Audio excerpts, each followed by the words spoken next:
Hello, hello, hello. How are you? Happy Wednesday. I hope you've had a fabulous day. No.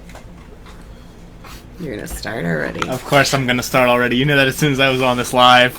For those of you who do not know me, I am Joni Goodman, and I'm coming live to you from Illinois. Have you ever heard of autism? Yes. Do you have any clue what autism is like to live with? Pretty good one. The person next to me is our son, Russell Goodman. I'm not our son. You're my son and Dad's son. Yep, there we go. And he has autism, and he's going to give us personal experience, his personal journey. And please remember that autism is different for everybody. So the suggestions he has may or may not work for you in your home. But it's hopefully going to open up your thinking cap and maybe come up with some suggestions that will work in your home. Take it away. With what? You haven't given me a question yet. I'm the guest here. I'm not supposed to do all the heavy lifting. You're supposed to give me questions. I'm supposed to respond. Can you tell he's a bit feisty tonight? Just a bit. I just finished working out. I'm still feeling quite good. A little louder than last time, wouldn't you say? I'm not much louder. So anyway, if you have questions, please send them in. We'll see them in the comments. We'll be more than happy to answer them for you. So if you missed our first time that we talked about autism, Russell was a diminishing twin. We lost his twin at 12 weeks. I ate them. You're not gonna Probably my only girl that I ever had a chance to have, but that's okay. Just like an FYI. At 9 months, he had some health issues, and we ended up in the hospital with him. It was 24 hours after his vaccines, and he just was not progressing on a normal scale. He was behind. He was behind in walking. He was behind in crawling. He was at that time behind in eating. So we finally decided to ask the doctor what could it possibly be. And I personally thought it was ADHD because our oldest son does have ADHD. Come to find out, it was autism. And your time frame's wrong. It was like 13 different diagnoses. He's correct because when he was diagnosed, they put autism. They didn't have autism. It was sensory processing disorder. It was OCD. It was this. It was that. He's correct. It was 13 different diagnoses because at the time they weren't diagnosing autism. Finally, we did get the diagnosis of autism. Much easier to say, much less on my brain. But now he's old enough, so if he was still at the tons of lists that he did it's have, much less fun to say. He could say it himself. Well, yeah, it's so much more fun to say like 13 different things than just one. Oh, you wanted a serious live? You picked the wrong person to bring as your guest. So, after our diagnosis, I started doing research, and I did my best to raise Russell along with his brothers and his dad. If that wasn't enough of a blow to us, Russell still had issues with food and was not progressing in the weight. Looking at him right now, you can see he's done quite well there. You just pat it. I'm just a shoulder on this. As far as they know, I don't have anything below like. But here. anyway, we found out after some more tests that he also has celiac.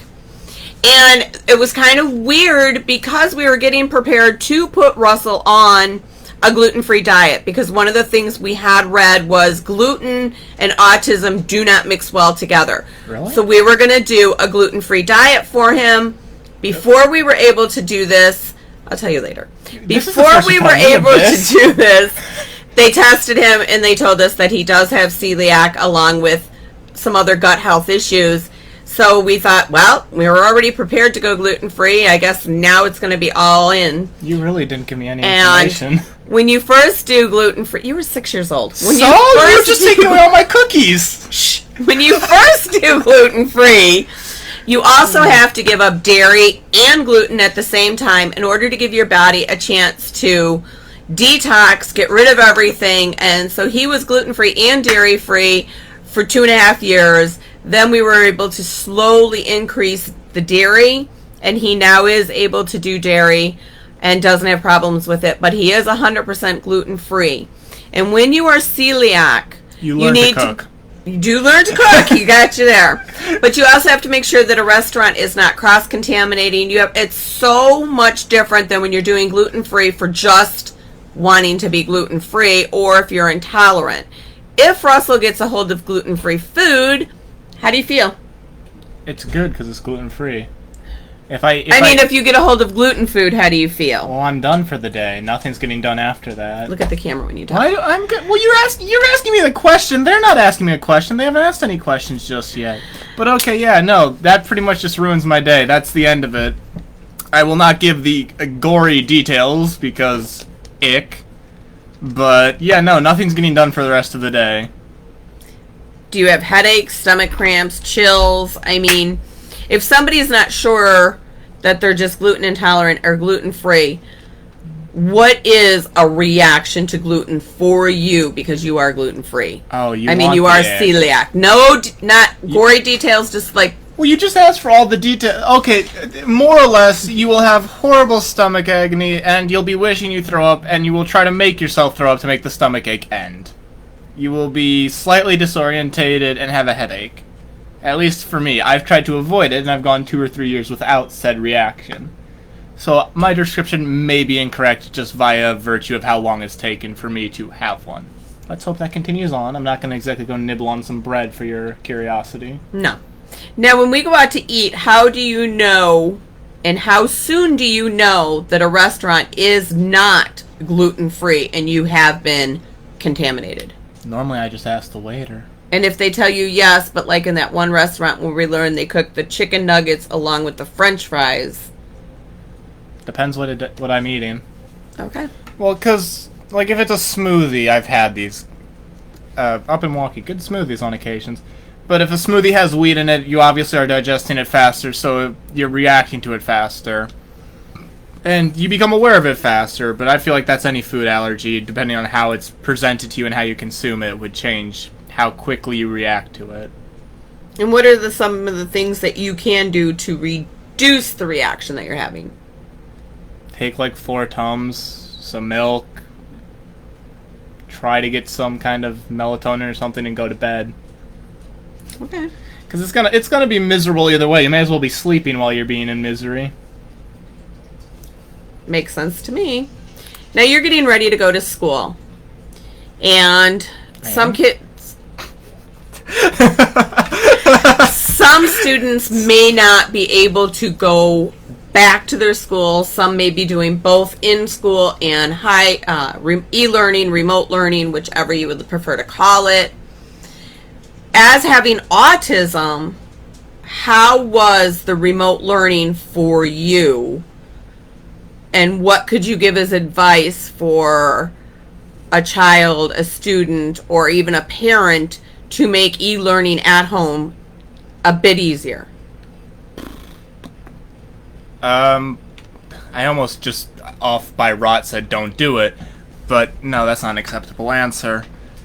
Try to get a schedule going and stick to it as much as possible.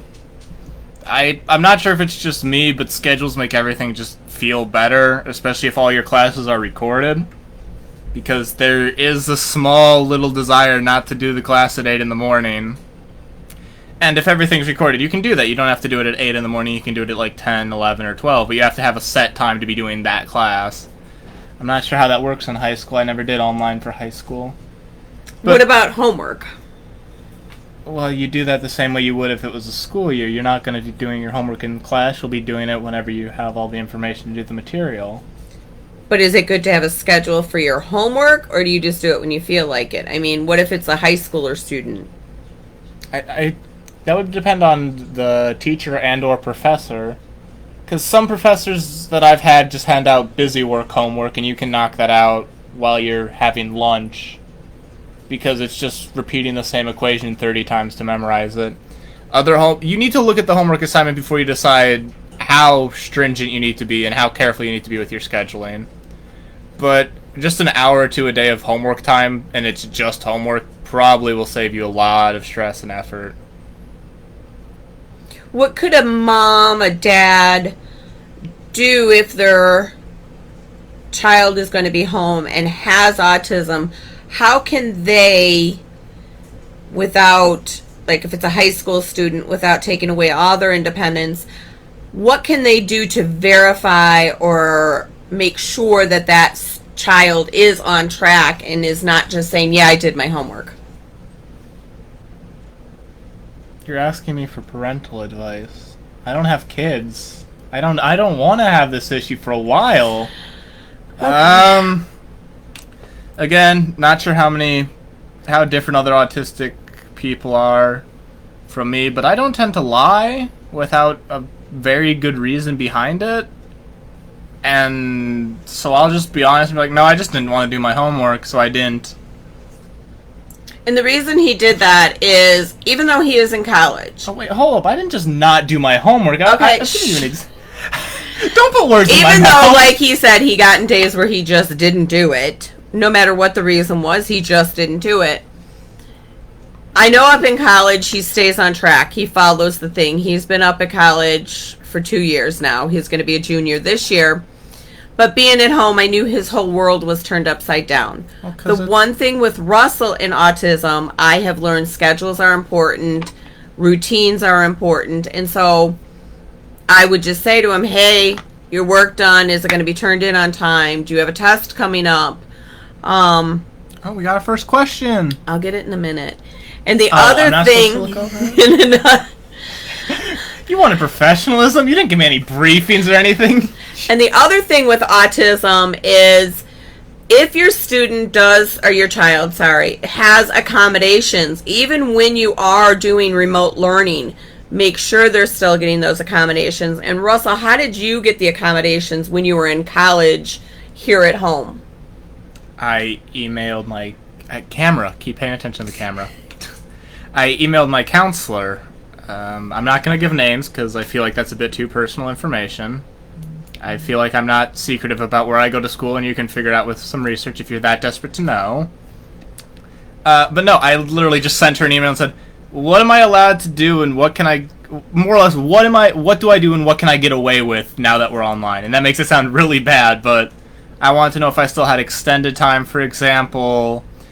time and a half on exams and assignments and such, if I had alternate directives given to me, etc., etc. Obviously, I didn't have alternative testing space because, well...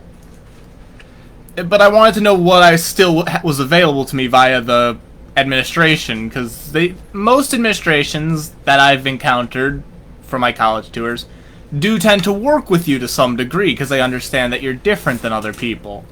And I will stand by that statement that if you're autistic, ADHD, OCD, or some other area of mental difference, you are just different than the normal person. You think differently and you act differently.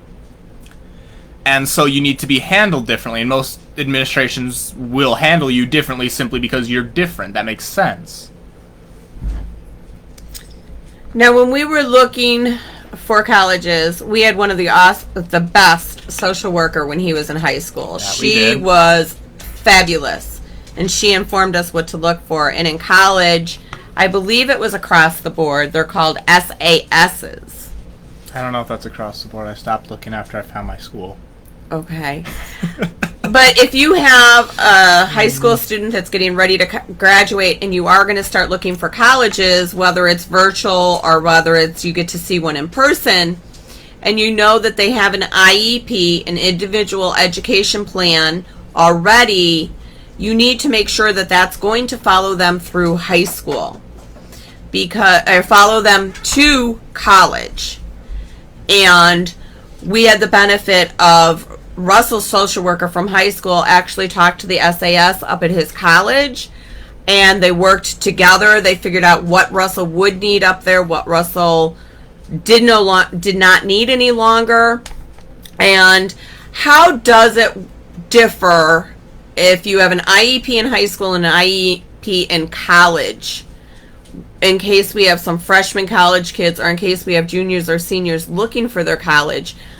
How does your IEP plan and your support service differ from a high school level to a college level?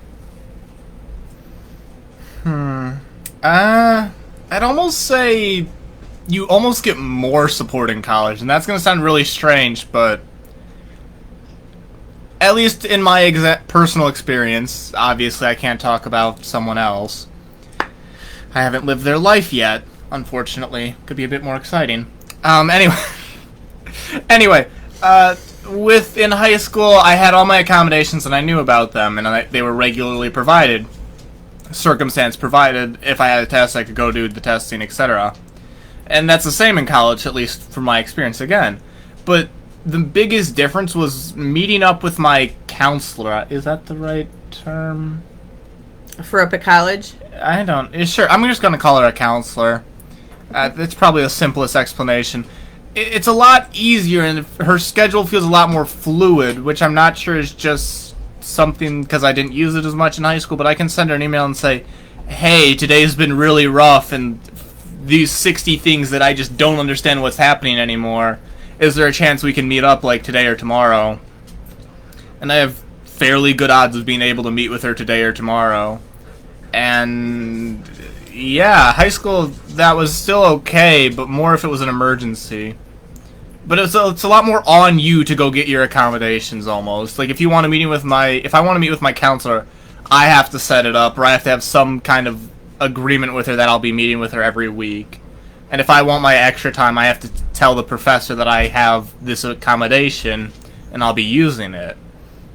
Compared to high school, where the teachers honestly half the time knew about my accommodations more than I did, up until roughly senior year when I started taking more control about it.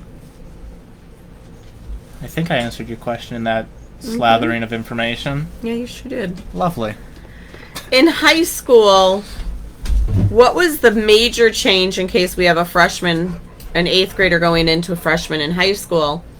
What was the biggest or hardest, I keep leaning out of the camera, easiest transition for you to go from middle school to high school? What could you tell somebody if they're facing freshman year this year? Get ready to be lost unless you walk around the high school campus. I very much dislike being lost, but to a heavy extreme. I don't like not knowing where I am and where I need to go to get to where I want to be. So I regularly just strolled about before school started. I'd get there 5-10 minutes early and just blindly wander around and try to figure out where I was now. And it's a useful skill, and it just keeps getting more useful as time progresses because now you know where everything is. But no, the college, I keep getting used to that. The high school campus just feels a lot bigger, and it feels more active for me than the middle school one did. Middle school, everything kind of just wrapped up in its own little corners, and there's like 3 minutes of absolute chaos as every student scurried off to their own little classroom. High school, there's almost more leisurely scurrying. People are still moving around, but I've never seen someone move so fast in like a minute and get from one end of the building to the other after talking for 4 minutes. So you'll just see like legitimate pods of friends just chatting around during passing period for me. And then they'll just all vanish as if they're ninjas out of nowhere and be gone, and 3 of them will be on the other end of the building. And it's amazing just because, well, it feels more alive because people are always talking, or someone's in the commons doing something, or you can hear teachers talking. Ooh, another question! Okay, Sue would like to know. Thank you very much, Sue. He likes questions. Of course I do.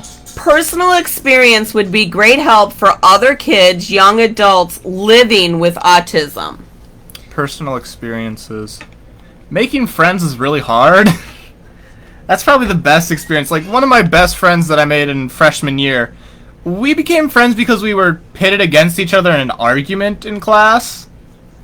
And we just kept getting slammed against each other for the entire trimester. And eventually we started talking, and that's just how I got my first friend. And then that person just introduced me to other people. And I'm not sure if that's the best way to put it, but yeah, I talk to people, but it's hard to make a lasting connection with somebody. Either because you will, on occasion, just completely unknowingly and without trying to be very rude. And I'm starting to kind of get that, but you can just unintentionally be completely obnoxious. As at least I could have been. I'm not sure about someone else. But making friends is hard. Trying to fit in is the strangest thing for me. I think it was easier for me because well, I was a loner pretty much through most of middle school. I made maybe one or two good friends, but even then it wasn't someone I talked to. I hung out in the library. I didn't interact socially. I would finish my work in class and immediately ask the teacher to leave for the next half hour and just hide away in the library and read. That was probably the worst thing I ever did, because my social skills were so bad when I came up to high school. Because my entire day revolved around finish the schoolwork as fast as I can, get out of the class, immediately go to the library, immerse myself in books because I don't want to deal with other people, go to my wrestling practice afterwards, and that was the most social interaction I honestly had, was wrestling practice. But my advice for connecting with your school in some way, shape, or form and making friends, find a club, find a group or an activity or a sports team or a band team or the drama club, I'm not sure. But find something that really resonates with you and you can get really passionate about it and fired up about it and you can just talk about it for hours on end. And just lock yourself into it. Throw yourself into it full force.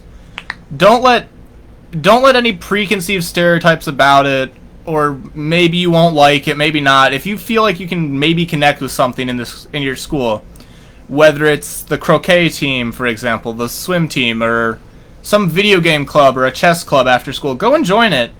Because that's how you're going to make all of your friends. That's how you're going to connect with your school and actually start feeling like you're a real member of that educational institute. Because you don't feel like a member if you're entirely alone. You feel adrift, like you're just there and doing the motions. You need to find something to latch onto. Either it's a group of good friends, a club, something. You need something to grab onto to get through your high school years without going completely insane. I think I answered? Is that... Okay, that was high school. Now, what about a young adult that is going to possibly be leaving home, as you did? Oh, that one's rough. How did you start with college? How did you adjust to college because you've lost your support system from your household? Well, you didn't lose us. We were always a phone call away, and the nice thing is technology, you could FaceTime each other. But how did you personally handle not having your family with you every night because we're a close family unit, not having Shadow Joy because you didn't want her to go to the labs with you, so you left your service dog at home, and you only knew one person going into that college? Oh, yeah, because I did the summer week camp. Okay, disclosure. I was at an advantage with this college. They had like a week-long thing where you kind of explore the campus and you go through all the different majors to find out what you want to do. I loved it, and I fell in love with this school, and I found out there was no other one. But my roommate for that 1 week was the only person I knew walking into this. I had no other friends from this college. Up until welcome week, I believe most colleges do this, I could be wrong. They have a welcome week for the freshmen, where you'll meet your floor if you're in a dorm. We'll make that clear, though. It's only freshmen at school. Yeah. Well, no, it's not. There's also some faculty and there's the right, RAs. But it's freshman week. But welcome week is where all the freshmen kind of are more or less forced to interact with each other. And that sounds worse than it is. You're kind of just dragged around to these different goofball activities. There was a barbecue and there was like a little blow-up obstacle course and game night and movie night and everything. And it's meant for you to bond with your floor mates or somebody. They honestly aren't too picky. They want you to bond with the freshman class and become a true member of it. And your RA will help you find your like little niche if you're willing to ask. And you have to ask. You have to ask questions throughout your entire educational career. This isn't college or middle school or high school. At no point should you ever stop asking questions, because that's when you stop learning, and you should never stop learning until the day you die. But at least for me, welcome week was when I found my 2 or 3 friends. And these 2 or 3 friends, compared to my massive introvertness, are horrific and disgustingly extroverted. Like, it's ridiculous how out of the way they'll go to make and talk with people and just chat with people. And that's rubbed off on me, and that's the best thing that's ever happened to me.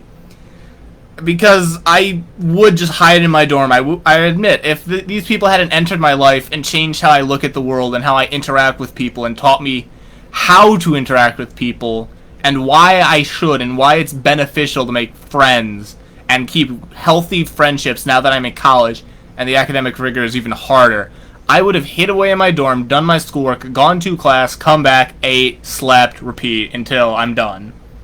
But now I'm having I'm meeting up with friends. I'm calling them. I'm texting them during the school year. We're working together. We're studying together.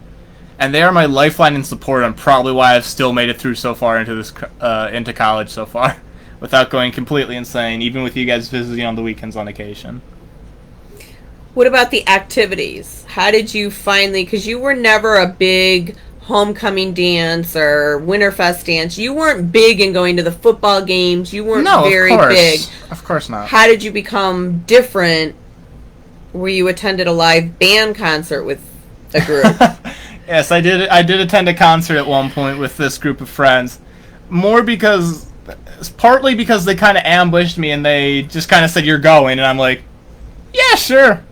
I mean, yes, I know physically they can't force me to go, but they just kind of showed up to my room one day and they opened the door and were like, "Hey, you're coming to the concert tonight," and I'm like, "Oh, I guess I'm coming to the concert tonight now."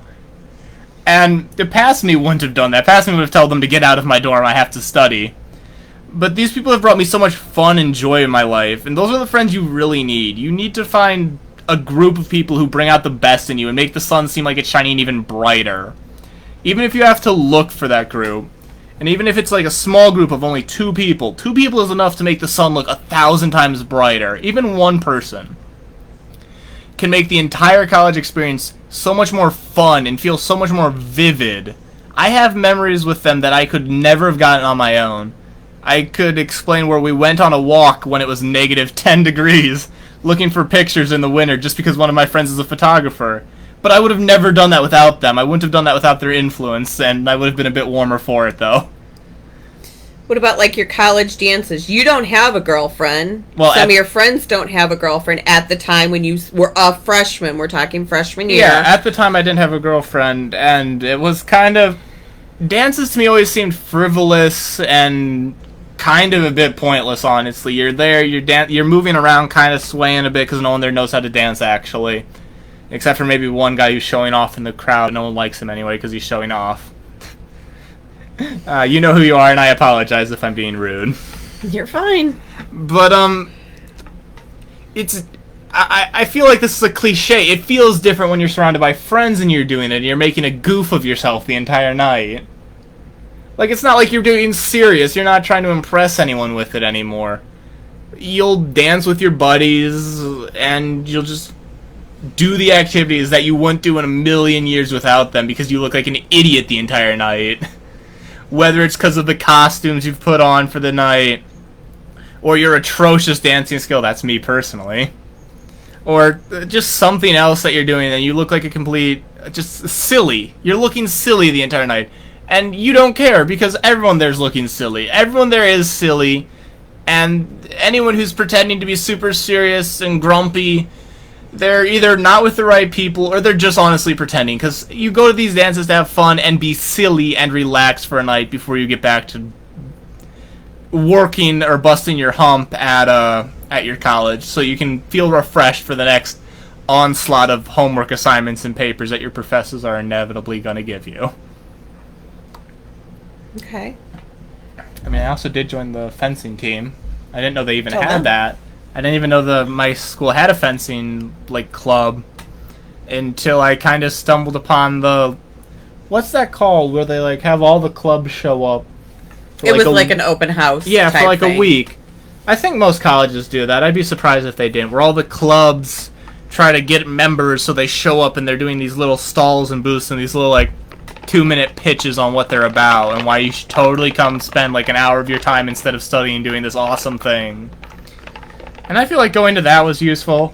I said no to like 13, 14 clubs and said yes to maybe 2. But And had you ever fenced before? No, I didn't. You don't need to know how to do anything in college.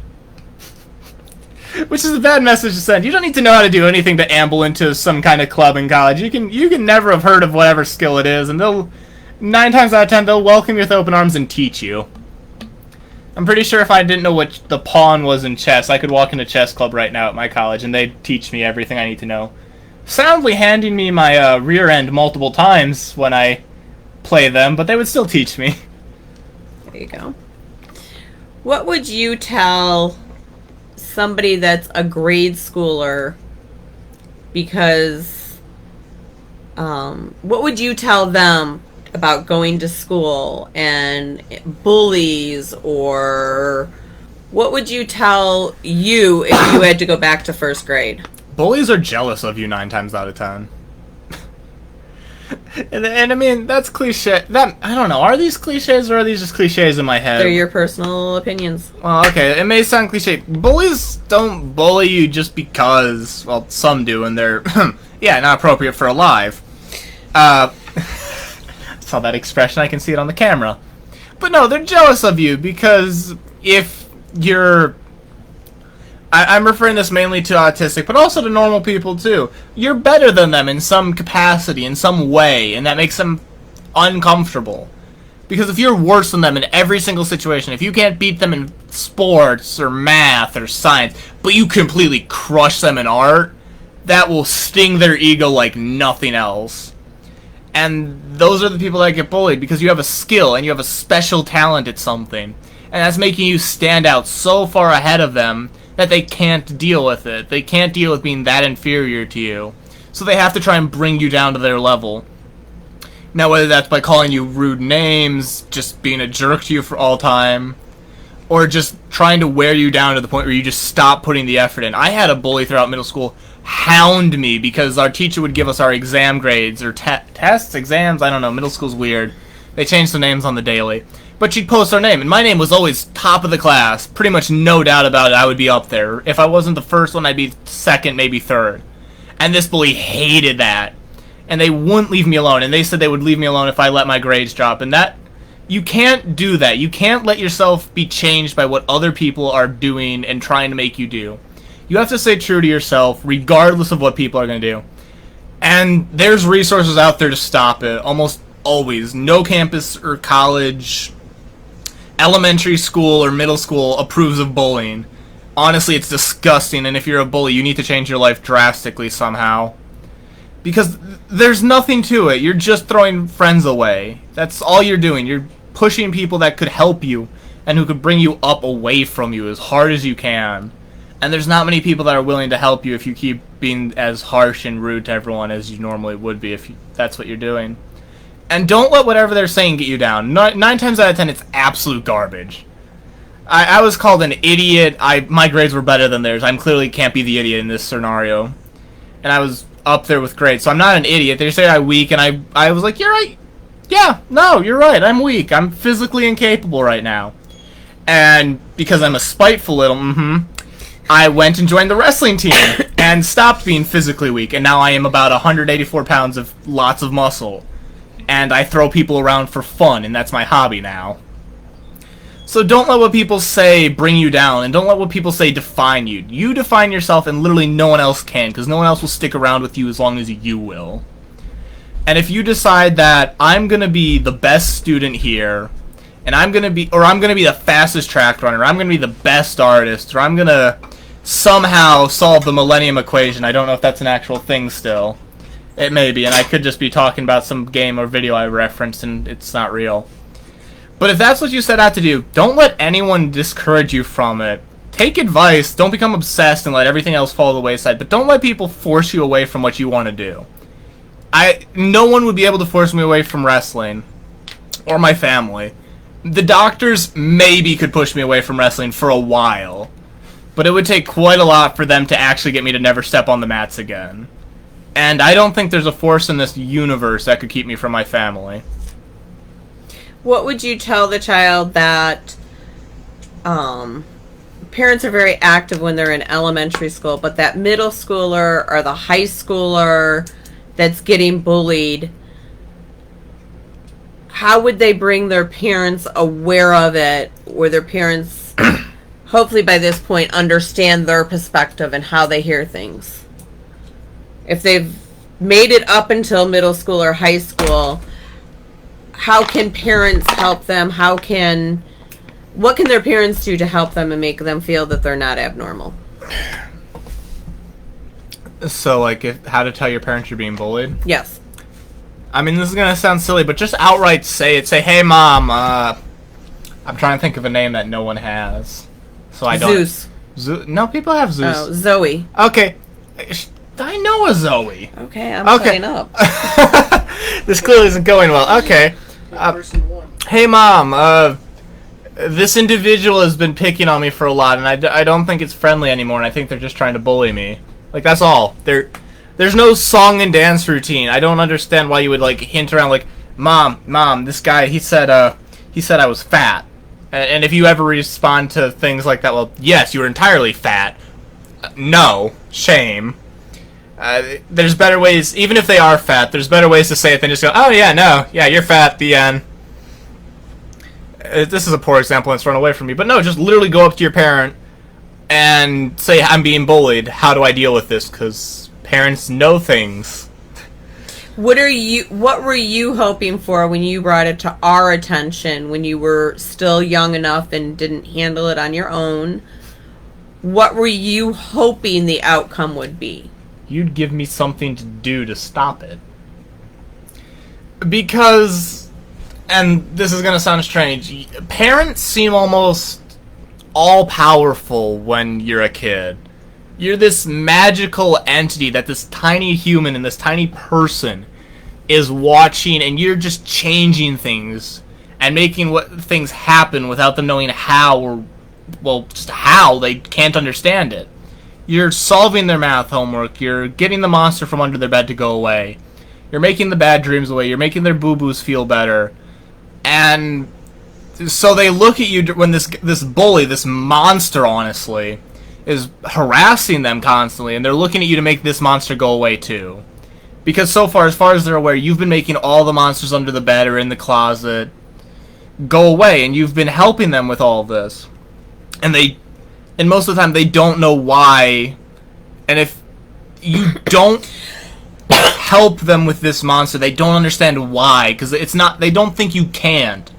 They wholeheartedly believe in you, at least I did. I wholeheartedly believed that my mom would be able to get rid of the monster under the bed or the monster in the closet. And if she had said, no, I don't want to help with this one, I'd be so confused, because it's no longer just I can't deal with this monster, I just don't want to. That would have been how I look at it, and that would hurt. That would hurt a lot. I'm looking at you for guidance, a solution, something to make the hurt stop and get the monster away out of my life again. So that's what I did when I came to my parents about bullies that I couldn't handle. Any other questions as we get ready to wrap this up? Because I don't want to, either one of us want to keep you guys here too long. I know a lot of people liked this the last time, and Russell has gone through a lot with his autism, and as his mom, I'm just very proud that he is able to go up to school, that he is living on campus. The hardest part, I think, in our household is Russell's been a year ahead of himself all through his school years. That was fun. And so when he went up to school, he was 17 years old. Oh, God, that's a funny story for another live, I suppose. He was not even an adult. We sent him up there as a minor. And if your child is bored in school, as a mom, don't let them tell you they can't be in the honors classes, they can't be in the AP classes, they're not ready because of their IEP. And you went through that. Your middle school wouldn't let you take any honor classes, but your high school wholeheartedly supported them. So... And hey, look at the magic that happened there. They put me in appropriately difficult classes and I wasn't ignoring them for 30 minutes and going to the library. I was actually forced to listen to the teacher and I gained more respect. Because they weren't just telling me things I knew, they were teaching me new material. Because if you hand me a textbook, I can read through it, and if that's all you're going to teach me, well, that's it. I don't need to come to your class after I've read it. There's no point. You can't give me anything else. You need to be appropriately challenged, and high school challenged me, and I learned somewhat, and I didn't quite understand what learning was in high school. But I got through it, and it wasn't a large enough difficulty that I was stuck or I'd fail. And then I got to college, and this is where the true magic happened for me. I was completely average. I was learning every single lesson. There was never a time where I walked into my class and said, you know what? Don't need to be here. I actually know all this. I could leave right now and be fine. It was a constant struggle to make sure I kept up, and I maintained pace with the rest of the class. And that could just be because I'm slow. Maybe. Probably not. I'd like to think not. But it was an amazing feeling, and it builds camaraderie almost, because you're surrounded by these people that are struggling with you in the same way you are. And so you're learning and you're struggling, and struggling breeds bonds that are harder to break than if I just walked up into some guy with coffee and said, "Hey, you want a coffee?" One, that's creepy. Please don't do that. People will take the bad idea. And I can tell you that I do remember this because Russell a couple of times has said along his journey, "I wish I was normal. I wish I was normal." He knew he was different. He didn't quite understand it. He's getting more and more. I'm sure there's still things he's confused about. But I won't forget the phone call that he called me and he said, "I actually have to do homework. I actually have to read this book, figure out this assignment, and this homework's taken me more than 5 minutes." Oh my God, you're right. And I said, "Russell, yeah, Mom? What was one of the wishes you said to me?" "I wish I could be normal." That's not what I said. Or what did you say? I said there was a lot of wishes. Oh, okay. He probably did too. And my reply to Russell at that point was, what you're going through right now is what your brothers go through daily, through elementary school, through high school, through middle school. And that was something I don't think I'll ever forget, because that was the first time that Russell was actually learning. So from a mom's viewpoint, if your child seems bored in class or they're getting in trouble for not paying attention, you might want to see if they are truly bored. Careful, because if you're not paying attention, that could be you're just not paying attention. Don't shove the kid that's not paying attention in the normal class into the honors class. That's mean. I said look into it. I didn't say shove the child. But how did you feel at that point when you realized that was normal learning? Disgruntled that I had to spend half an hour on a worksheet. That's not the answer you were looking for at all. It's your views. You were looking for something positive right there, like, I felt so normal and I felt connected. No, I was disgruntled that my homework stopped taking 5 minutes and now it's taking half an hour at least. Now what do some of your homework assignments actually take you? Let's not talk about that. So, do we have any other questions before we sign off and let you go? We thank you so much for joining us. Truly appreciate you for being here. If you want Russell to give you some more insights on what life with autism is like, drop us a comment, drop a smiley face, drop an emoji, and I'm sure he'd be willing to do part 3. You know you're going to have humor. You know you're going to have entertainment. You know you're not going to have professionalism. We weren't looking for professionalism. We go with the flow with... You give me a coffee and I come onto the computer and look at the camera and talk to people. So, thank you very, very much. Again, appreciate you for being here. If you do have questions that you didn't post through the live, go ahead and post them. I will make sure that Russell does see them, and he will answer them for you through the comments. That's not how this goes. You ambush me with another live and like 4 or 5 questions out of nowhere, and you're like, "Hey Russell, by the way, the cameras are going on in like 5 seconds. You should have these questions." What? And then you just ask me them throughout the live. We're going to go, everybody. Again, truly appreciate you. Have a great evening. Bye-bye. And we'll talk to you soon.